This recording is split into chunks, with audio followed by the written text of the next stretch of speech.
Welcome, everybody, to the Party of Two podcast. I am one of your hosts, the Internet's Andrea Donica. And I'm your other host, the Internet's Mark B. Donica. And we are back for part 2 of our big D23 Expo coverage. And sorry we couldn't get it all into one episode, but there was just so much to talk about just with the announcements. And Bob and his brilliant, shining, gleaming head on stage. I have no idea where you're going with any of this. Yeah. But it's one of those things where there was a lot. Not every other outlet did it all in one giant thing. Yeah. And since we're in an audio format, that's a little intimidating to open up your podcast feed, look and see a 4-hour show. Also, we have some stuff that we need to fill, so why not split it up into a couple of things? And also it allows us more time to extrapolate various things and go off on tangents, which we tend to do from time to time. So that's what a podcast is all about. It's all for you, the listener. Yes. So for the first episode, we focused on specifically what was announced. And now we're going to get into what wasn't announced and why people are mad and upset. And there's a lot of fans that were seething in their own seats next to us, around us. Audience reaction was interesting, to say the least, from everything.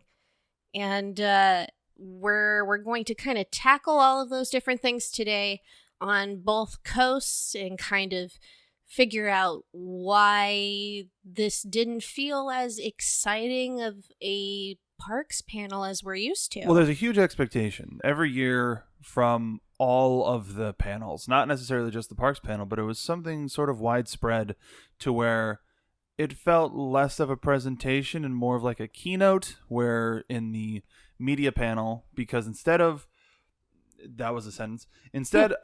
splitting it up into animation and live action like they've been doing, they split it up into films, Disney Plus, and then parks, experiences, products. Yeah, it's dumb. So the way that they did it, they on purpose put a whole bunch of topics into one presentation so that they didn't have enough time to actually talk about any of that stuff other than just announce it. And some of the most fun from any presentation, not necessarily just from Disney, but from like an E3 or an Apple or whatever your point of reference is when you may get that awkward moment of a developer trying to explain something going wrong, or this not loading or whatever, or you may get the occasional heartfelt, like I'll never forget there's a developer from Sweden who was announcing, oh my god, Unraveled, that's what it's called. An indie game about a little yarn doll that is lost in the woods, and you have to follow its own yarn back to where you came from. And you would think, oh, this is very linear, I'm just following this string, blah, blah, blah. But he explained how being able to be given this stage for his creativity was huge, and it connected with people, and it made people more interested in that game. And now there's already a sequel, and he's seemingly doing well as a partner.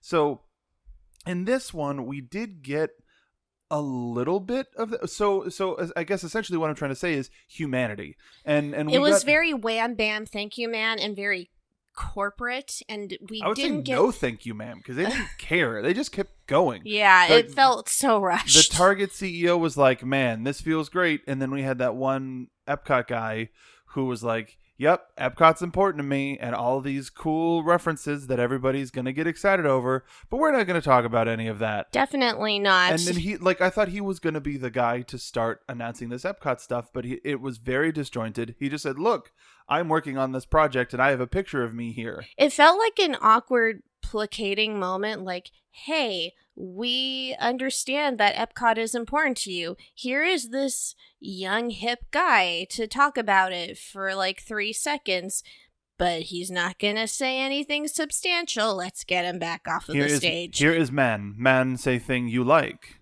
Man done say thing you like, man leave. And you know what it was? You know what it had the same impact of? It had the same impact of in 2017 when they announced the Guardians coaster and they said that Star-Lord had been to Epcot so that he has a bit of an emotional connection.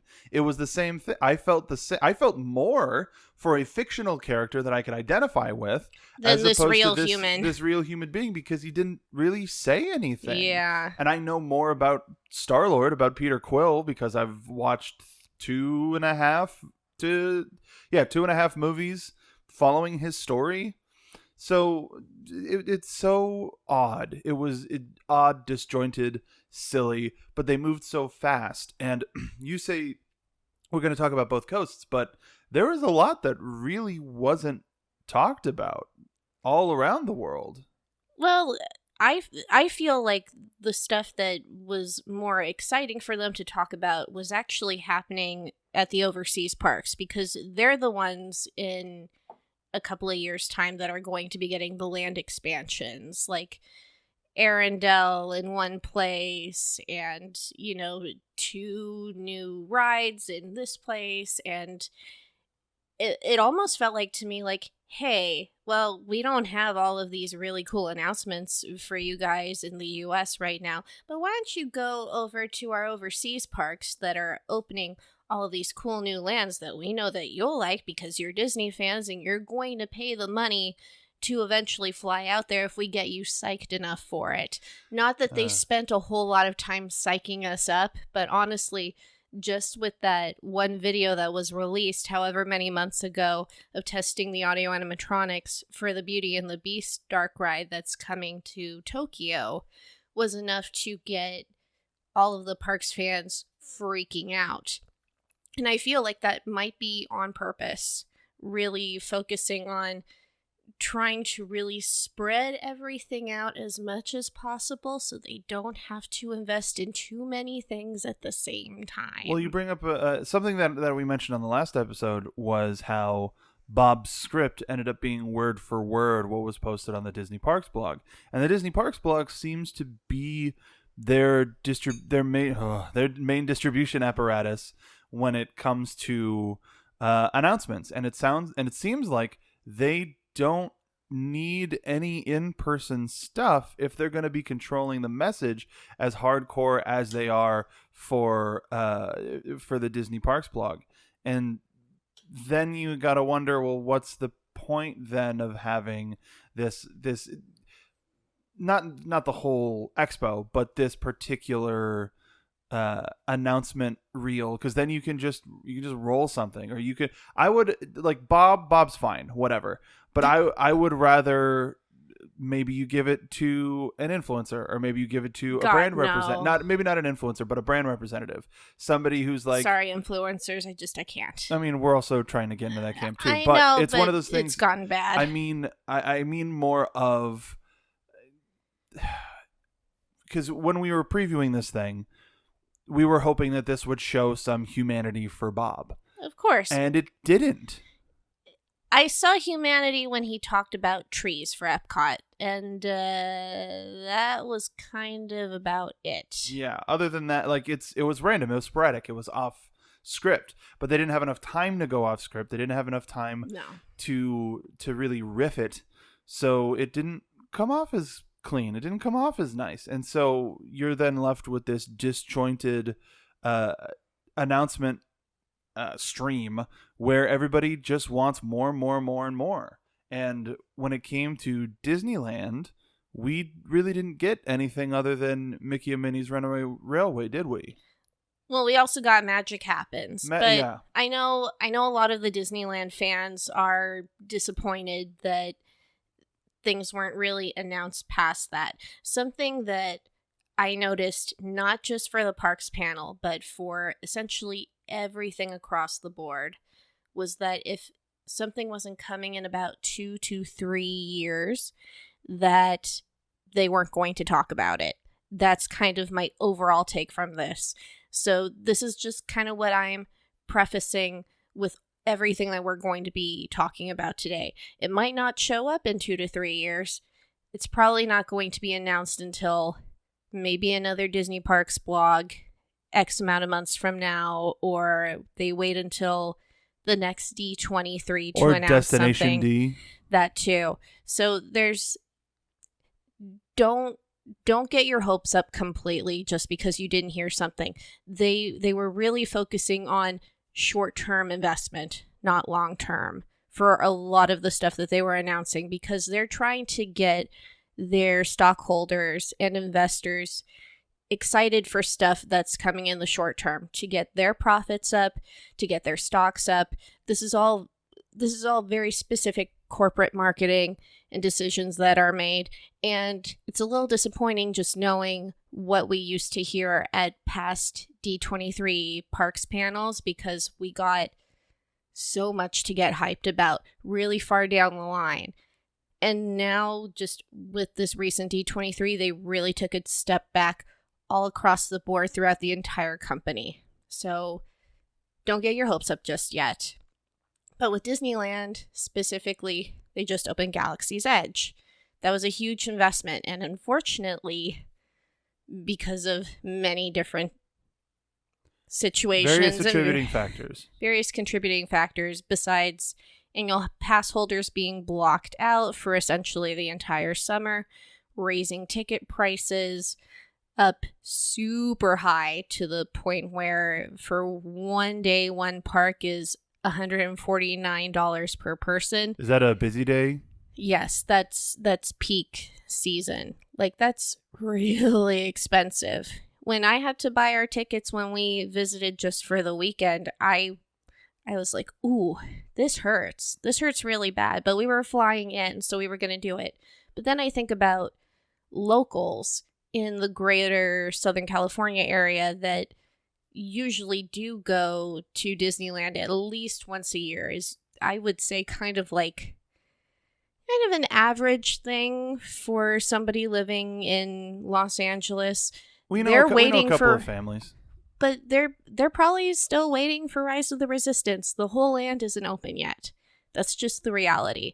But Disney was hoping that just by opening one ride and having everything else inside of the land up and running, that it would be enough of a draw. But it wasn't. If you're going to invest in a vacation to cost that much, people are going to wait. But Disney's decisions on this didn't pan out the way they wanted, so they had a disappointing quarter, so much to the point that Bob Iger stated as such in his quarterly report to shareholders, specifically citing Galaxy's Edge as the reason for the downturn. So that's a big freaking deal. They're probably a little scared, guys. Maybe. I wonder if they're going to do their regular October price hike. You know, they do their price hikes every now and again, and usually October, November, just before the Christmas season, they tend to pop it up a little bit. I with all of this that's happening, I wonder if this is the first year in a while that it doesn't happen. I think that they're not going to raise it just because so many people are saying you finally hit the threshold. The day ticket is finally too high. You need to step back. I think that that's going to ultimately be what it is. And honestly, thank goodness, because raising ticket prices so many times in the span of 1 year is just ridiculous. There was going to be a line that was going to be drawn at some point. We finally saw where it was. And one of the things, and speaking of this strategy, we have a part 2 to this strategy where in California Adventure, for the Avengers campus, it's going to open in 2020 with the Spider-Man ride and this restaurant and blah, blah, blah, blah. But the, quote, major e-ticket attraction won't be open for until, quote, phase 2. And I think just by retroactively adding Mission Breakout to the land does it a disservice to, yes, you technically have 2 rides open at this park, but here's a ride that's been open for 3 years. And that's going to be a bit of a detriment too. The Doctor Strange experience, which we still have little to no information on, other than you get to learn the mystic arts with Doctor Strange, and the area, at least in concept, renderings, looks pretty cool. It looks really cool. Like, unless that experience is going to be something a la Savi's Workshop, where maybe you have to make reservations. Maybe, like, can you just show up and or is it more like a Jedi Trials of the Temple? That's kind of what I'm getting the sense of here, that it's going to be a little bit more like a show that you walk up to. The question is, how much space is going to physically be there for people to gather around? That's kind of the one thing that I was a little concerned about when I saw just the concept rendering on the map. I'm like, ooh, that's kind of a tight space. But people were really excited when they announced the Doctor Strange I've been excited since it's been like, and Doctor Strange will be like, and even before we had sort of a physical proof of what the thing was going to be like, we didn't know if it was going to be his house, and you would see all of this mystical stuff happening like behind cases, and then you end up is it going to be like Belle's storytelling, whatever, in the Magic Kingdom? Is it going to be like Jedi Trials of the Temple? Like, whatever. It looks like they're going to be giving a fair amount of time to developing something that's going to be magic, literal magic.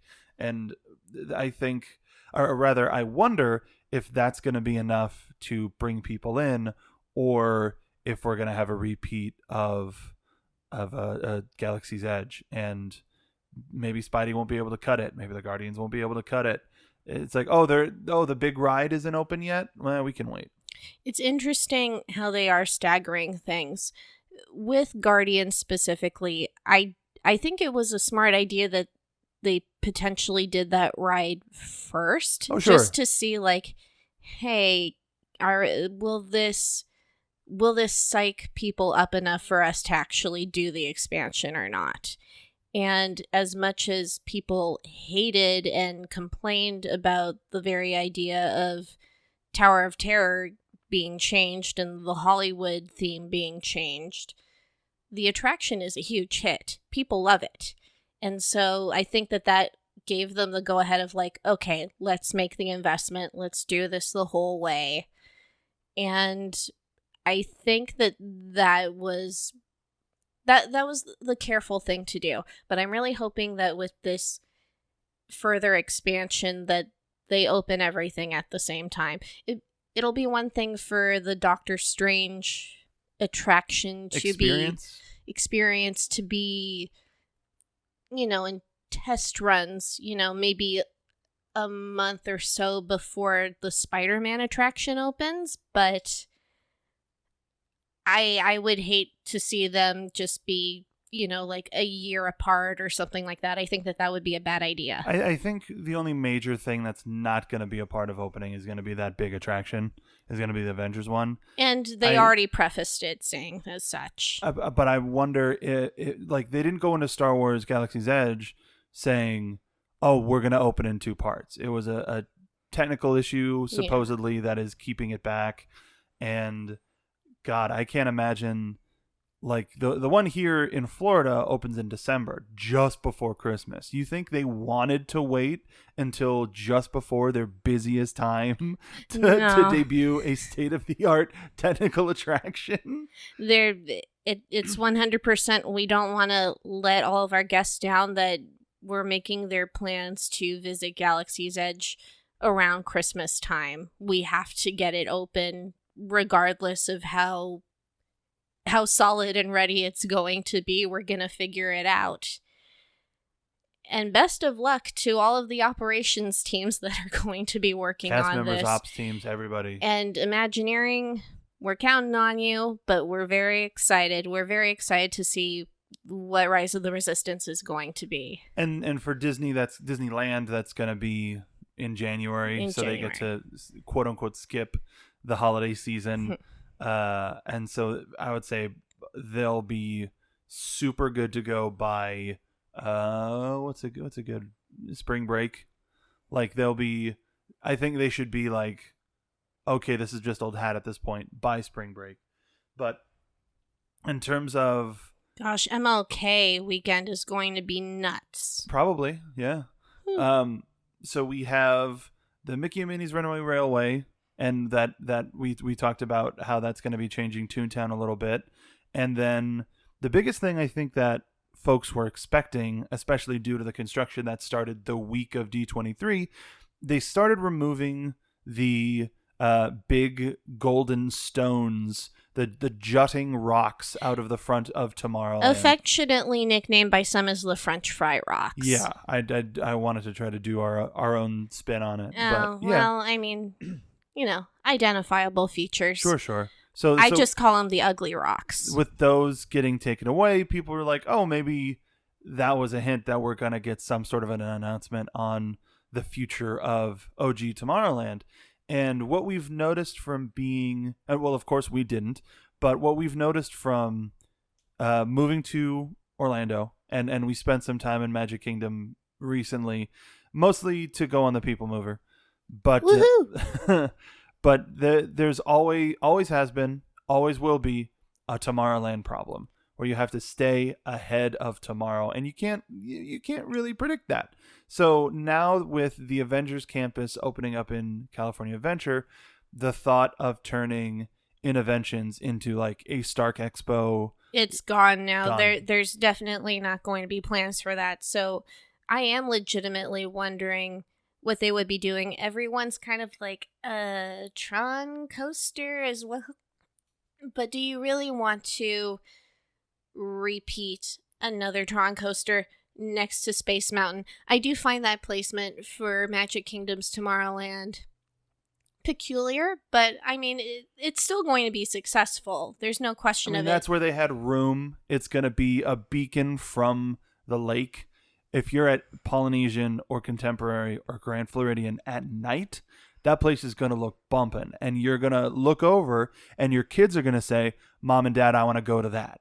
Whatever that is, I want to go to that. And so it's a very strategic move to put it right on the water. I would like to, as a fan of the franchise, I would love some sort of a representation of the brand in Tomorrowland, because that is the most modern futuristic look that Disney has. And even so, it's not necessarily entirely accurate future. It is a fantasy future, and I think that fits with Tomorrowland a little bit more than Buzz Lightyear, because that's toys, but the future is toys. And but especially looking over in Walt Disney World, it's so dated. It's so dated, much more dated than Disneyland's. Yeah. I'm going to really illustrate right now. I mean, every Tomorrowland has always struggled in this way. This is not an unusual thing, but Disneyland fans, if you think you're hurting with feeling like your Tomorrowland is outdated, you should see the photos of what Disney World's Tomorrowland currently looks like. Now, they are slowly repainting things in the area, which is going to help. And I mean, there's all these small placemaking things that are going to be done before the actual 50th anniversary that are going to be minor. We do still have People Mover, which is great. And the most painful thing for Disneyland fans in Tomorrowland is the former People Mover tracks that are all over the land, taking up lots of premium walking space. But they're also providing a lot of shade. And the thing about the People Mover was that it gave kinetic energy to the land. It made you feel hopeful for the future just by the fact that you were looking up to the sky. And it was also always on the move. Yes. And it's really unfortunate how Tomorrowland 98 kind of wrecked the entire thing. And if Disney is going to finally fix it, it's going to be a huge undertaking. They're going to have to stop and really adjust things. Now, I don't know if anybody has mentioned this. I haven't seen this anywhere, so if this is something that's come out, I apologize, but I haven't seen it. What if they're waiting to see how the infrastructure handles the Epcot change in terms of adding more shade, taking out a huge chunk of building, blah, blah, blah, see how all of that works so that they can implement it at Tomorrowland? What specifically from the Epcot additions Well, and changes? like Just infrastructure, getting rid of cement, adding trees, adding shade, getting rid of major chunks of buildings, this and that, just so that you can create more of a hopeful future type of situation, as opposed to like hyper future and hyper sci-fi, this and that, because me just mentioning shade brought me right to it. Because what if then you, in place of the what if you're trying to create a future that's much more green and implementing shade, and like the same thing that they're trying to do with water. The water attraction Journey of water is by giving kids something fun to identify with, to make them take care of the earth moving forward. And right now we have a huge deforestation problem. Yeah. And by surrounding and giving kids the idea that the future is green, the future is a lot more like it's a lot less rocket ships and spaceships, but now that we are past the proposed future of 1986, what if it's about looking inside what we have. It was what they were trying to do with the Tomorrowland movie, and the Tomorrowland design is and even the flipping your future stuff in Epcot when you're riding on Spaceship Earth, and it's like, yeah, recyclable, blah, all of that stuff. What now? They tried to get the message out there via film. They're trying to get this type of message out there, and now they have to literally put their money where their mouth is and implement it and create that tomorrow in Tomorrowland, so that more people can go, oh yeah, okay. Agri-future, people didn't really necessarily know about that, or haven't necessarily known about that, unless somebody points it out to them, or you're on a tour or whatever. And if you don't know what agri-future is, I don't know why you're listening to this show. I'm kidding. So agri-future is the concept that you can grow plants for aesthetics, but it's also food. So all of the trees have some sort of fruit hanging off of them. So it might be cabbage, and maybe this, and maybe that. It'll all be edible. Actually, that's kind of the fun thing about at least Disneyland's Tomorrowland. I don't know if Disney World has implemented it. I haven't read this anywhere. But specifically for the Tomorrowland 98 refurbishment, and trying to promote this agri-future idea that they didn't really push home. There's just one billboard that you can see while you're riding the Disneyland Railroad through Tomorrowland. But every plant, every piece that you see, it's all edible. Everything has some sort of edible, whether it be a flower or a fruit or a vegetable. Any sort of vegetation that you see in Tomorrowland, you can eat, which I think is really cool. So taking that idea and furthering it, and sort of echoing, if Epcot is supposed to be this, it is the experimental prototype community of tomorrow, blah, blah, blah, but it's taking that idea and re-upping that mission statement and applying it to the Tomorrowlands around the world. And maybe it works a little bit better in Disneyland because Epcot is that symbol. Then what do you do for Magic Kingdom? That's a completely different story.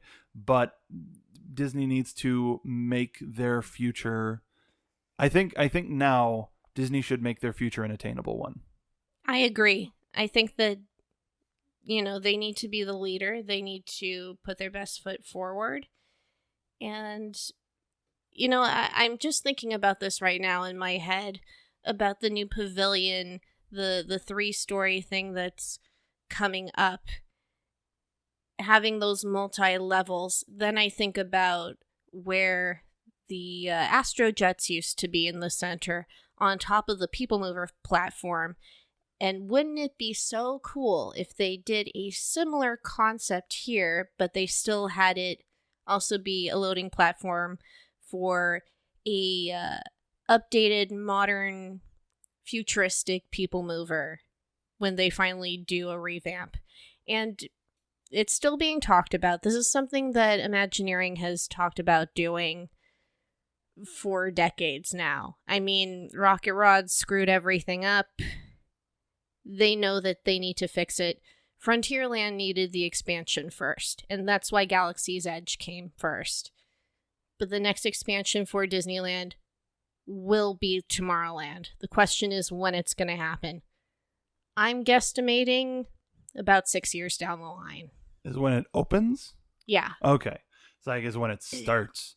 No, I wonder, it's one of those things where regardless of timeline, they have a lot on their plate right now. They're trying to put, yes, they want to give attention to every resort, but ultimately they have many around the world. If you push people to a particular corner, the money still goes back to Disney proper. But, some of the companies, or some of the lands, not all of them, but don't most of the Asian parks, they're co-opted by another group, right? It's just Tokyo. It's actually. just Tokyo. Yes. Okay. All right. So, well, in that case, maybe that's why we didn't hear too much from Tokyo. Yeah. But Disney will get its due. Just because influencers and fans run in, do everything on the first day, and then go, okay, what's next? That doesn't mean that they have to have something ready every single year. It's nice. I think the parade will be a good distraction for a little bit. Sure. And then Mickey and Minnie's Runaway Railway in 2021. What does that leave for 2020? Maybe we'll get some surprises and here and there. Project Stardust was a big surprise. We just got a new castle refresh. There's a lot of little stuff that I'm sure they're going to implement. But for right now, once all of the Stardust stuff is done, the park looks amazing. It looks beautiful. I mean, yeah, it's great to be excited about something that's new, but Disneyland's great, you guys. Just remember that it's constantly maintained. They take really good care of it, and be happy that your rides actually get refurbishments and are well maintained. But we need to travel over to the East Coast now. Well, we're here. We're here. We did it. Yay. So Magic Kingdom is coming upon its 50th anniversary. And instead of going after Disneyland's gold, they're doing some sort of iridescent type look, which Looks is good. really cool. But that's really all that we've heard. Past the Tron coaster, there wasn't any other announcements for Magic Kingdom itself getting anything. People are a little disappointed about that. I hear a lot of grumblings over the lack of a new parade, which I get. The current parade is pretty cool. It's been there for a while. Disneyland is always getting new parades. And usually when Magic Kingdom gets a new-ish parade, it's Disneyland's leftovers. I'm getting the sense that maybe Main Street Electrical Parade is going to come back again for Magic Kingdom's 50th. That's kind of my guess. It would be great if they added a new float and did a little refurbishment or two on the parade itself. Bring back the Blue Fairy. That would be really nice. But they don't seem to be doing a whole lot for that. However, just because nothing's been announced, again, doesn't necessarily mean that nothing is coming. So while rides take a lot longer to produce from design, mock-up to implementation, anything entertainment created, usually you need, I'd say 8 months to a year. Disney usually doesn't announce a new entertainment feature until 8 months to a year before it's going to come in. So when Sensational closed, did anything come from it? Are all of the pieces being dismantled? I'm sure it's in a warehouse somewhere. What if it's in a truck heading over here? It could be. Sensational is an amazing parade. Yeah. So I understand similarly to what you said. Yeah, Walt Disney World doesn't get original parades, but at the same time, they're good. They're very good. And really the only people that care are the people that travel around the country. Yeah. Are the super fans that oh, Disneyland has a new parade. Well, I live in Florida, and regardless of me having an annual pass here, I have the Platinum Pass, which allows me to go to there. So I'm just gonna go. Like we've experienced so many people that fly in for the Halloween party and then fly back on both coasts. Both coasts. People who live in LA but fly to Orlando for the Natso, and then people who people who fly to California for the Oogie Boogie. So that's what I think ultimately what Disney fans have to remember. They're not the only demographic. There are people who are going to see these parades once and only once. Mm-hmm. And if you can save a little money to go into development, save a little money for whatever, by rehashing that on a different coast for people who are a lot less likely to have seen it, go for it. And especially for us who have experienced all of these parades on the West Coast, yeah, bring them over here. It'll make us nostalgic. Bring up I was gonna say Light Up the Night. Bring up Paint the Night. Oh man, Paint the Night. Paint the Night ruled. Paint the Night, for those of you who don't know, is Main Street Electrical Parade's little sister. Like that's essentially what it is. It's the same style. It's the same idea in a more modern sense. So yeah, take that what you will. It debuted overseas in Hong Kong, I believe. Yeah, a different version or of Shanghai. it. Not the same exact floats per se. No, because California got Frozen added to it, but it's a wonderful parade, fantastic parade, and the music is fantastic. It is only nighttime, so there is a thing to that. But if they can rock it over here, definitely do it. Yeah, absolutely. And besides a parade too, I really think that it is fully possible that there's going to be a 50th fireworks show. From my memory, at least for Disneyland, the 50th fireworks were just the best fireworks I've ever seen. Yeah, Still my favorite. Dreams Come True. Yeah. Yeah, those were legit magical. Oh, man, if they brought Julie Andrews out again, that would be magical. Yeah. I would love that. If you haven't seen it, go YouTube the show right now. Like, literally stop listening to us and go watch it right now if you're not driving. And you will cry. You will be on the edge of your seat. Best fireworks show. I would love to see some sort of version of that spiritual successor come to Magic Kingdom. Well, we're getting a spiritual successor in Epcot Forever, so there's that. Right. But I know what you mean. Yeah. So past that, past Magic Kingdom, we're looking at all of the parks. Bob Chapek said that for the 50th anniversary, they're looking at the entire resort as a whole, not just Magic Kingdom. So, obviously, Epcot is getting the most work done. Whether or not it's what people were hoping for, that is another question. Something that is interesting here, Epcot's 40th anniversary is happening October 1st, 2022. And then when we were at the Expo, they were selling posters for that were in the original Epcot logo and style. And originally, the tagline was "The future begins October 1st, 1982." Yeah. And now this year, it's on the brink of a new age, October 1st, 2019. So what does that mean? Is that when the closures start? Or no, is that when Epcot Forever starts? No, that starts in September. Yeah. Or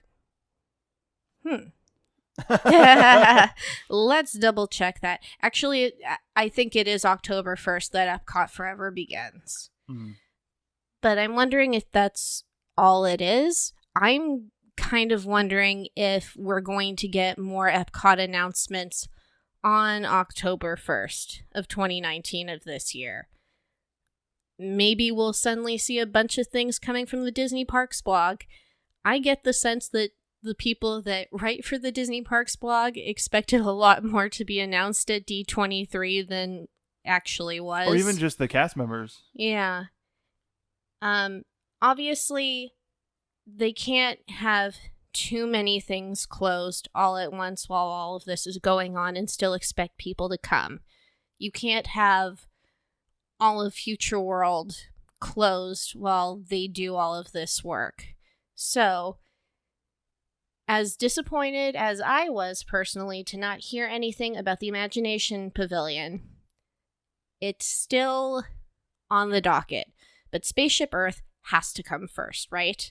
That's going to take... It's the icon. It is the symbol of the park. And you can't have that and Imagination closed at the same time, along with all of the makeovers and construction that's going to be going on in Future World. So once Spaceship Earth comes back from its major revamp and refurbishment, that is when Imagination is reportedly going to finally go down and get the overhaul that it deserves. And whatever that means, we still don't know. Supposedly some cast members were excited, but they could have been general excitement. People, it always happens. So that's what there are some people were talking to Imagination Pavilion cast members, and they were excited for the announcements on Sunday, and people took that as, oh, Imagination is gonna get something. Whereas if you just look at that expression, oh, they're just excited for all of the Epcot announcements that are coming on Sunday. Maybe. Something that I'm going to say, too, is, well, obviously, the cast members that are front of the line don't know all of the goings-on inside of Imagineering. They also probably know and see when Imagineers come physically to the pavilions to do some maintenance. I'm sure they might say something offhand to the cast members that are physically working there.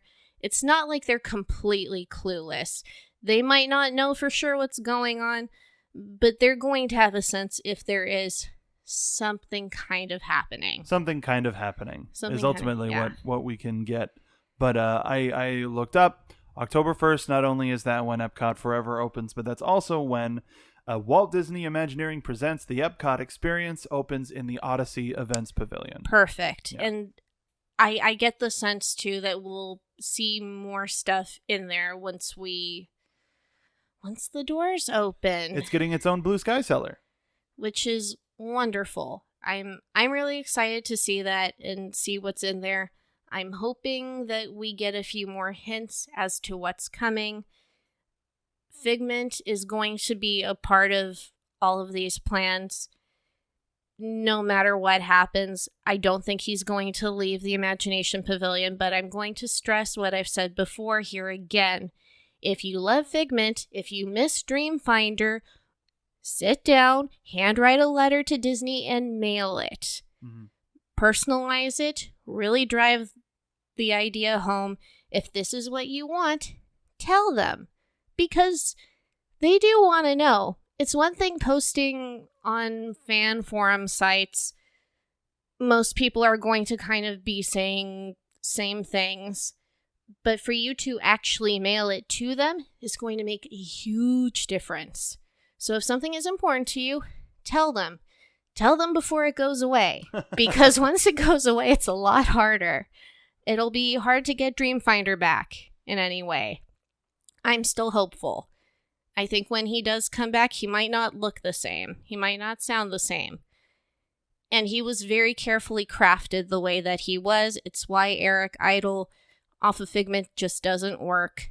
It's a complete departure. You go from a warm, jovial man to a shrill, uptight Dean. Like it's just like what they were ultimate. And we said this in our Imagination episode, which I'm still gonna hold to in terms of predictions. But when you think about the bringing together of these brands and merging it under the Imagination Institute and blah, blah, blah, blah. Technically, I would say from a creative standpoint on that, they were successful. They made a unifying theme that fit their particular criteria. Was it good?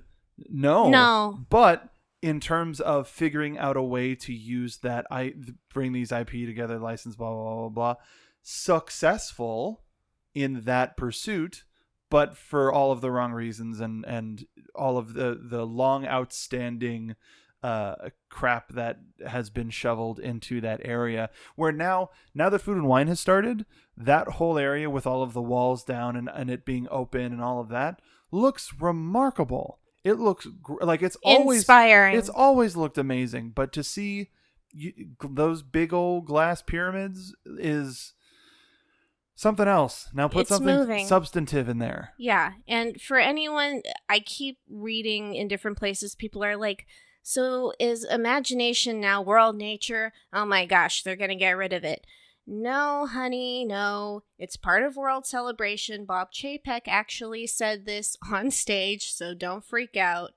That image that highlights the map, imagination technically is in the blue area. It's just the bathrooms that end up in the green. And that's not substantive. Yes. Maybe they'll add bidets in there. You never know. Oh, God. Bidets to a theme park experience? That'll add so much more time. I am imaginatively refreshed. I celebrate my behind. I mean, everybody should celebrate their behind. They really no should. Matter what. Maybe get a Charmin sponsorship in there or something. Well, no. If you have a bidet, then you're fine.